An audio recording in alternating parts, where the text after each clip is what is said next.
Good to see you. You know, this weekend we're coming to the conclusion of a series that we've been looking at on navigating the turning point. We've been asking questions like, who are we as a community of faith? Who are our neighbors? Folks living primarily in a 5-mile radius, 5-mile circle of where we're located. And then finally, how do we engage our neighbors? We're looking at how to engage our neighbors this weekend. We've been using the story from the Ezekiel prophecy where God shows Ezekiel this valley of dry bones and asks Ezekiel, can these bones live? Well, you know, Ezekiel's a lot like us.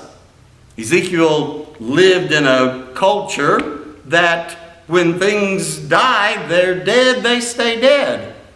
And so you got all of these bones, and Ezekiel knows that bones don't typically return to life, but Ezekiel realizes that God's asking the question. God's the creator. And if God, who created everything, wants these bones to live, they will live. And so Ezekiel says, you know, God, you know. We've been looking at that story, talking about breathing new life. And so we're looking this week at our neighbors, and there's some really good news. We know basically what the interests of people that live in this area, and we're well situated to actually address many of those issues, those perceived needs or felt needs that people have. We're going to be looking at that, talking about that this Sunday. Can't wait to share that with you. It's also graduation Sunday. I thought this was pretty cool. We've got 3 graduates this year. One of them is a high school graduate graduating from Austin P. Middle College. We have one that's graduating from Martin Methodist with his bachelor's degree. And then we've got one who's earned a master's degree in criminal justice and criminology from the University of St. Louis.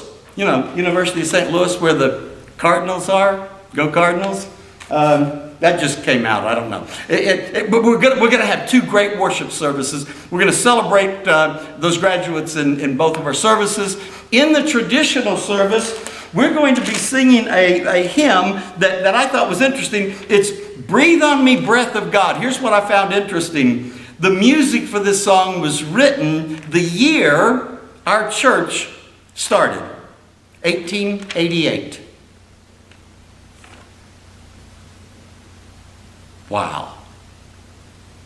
That's been a while ago. In the modern worship, Called to Praise, are singing 3 songs that were popular in the 60s and 70s. It's just going to be an exciting day. Can't wait to share all that with you. We'll see you Sunday.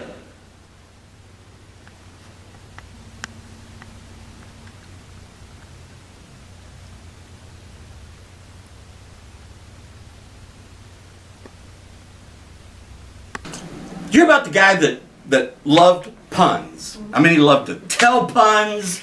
He even wrote puns, made up some puns on his own, and he was really good at it, or at least that's what his friends told him, that he was really good at creating puns. And so he saw this pun creation contest, and he thought, I bet I could win that. So he wrote 10, or took 10 of his best puns, and sent them into the contest, and he was hoping that he would win. But none of the 10 10 pun. Oh, I know what it was. No pun intended. That's what it was. No pun intended. Yeah, he wanted to win, but no pun intended. There you go. See, there, they got it. There you go. Hey. I promise we won't tell these punny jokes at church, but we'll see you Sunday. No pun intended.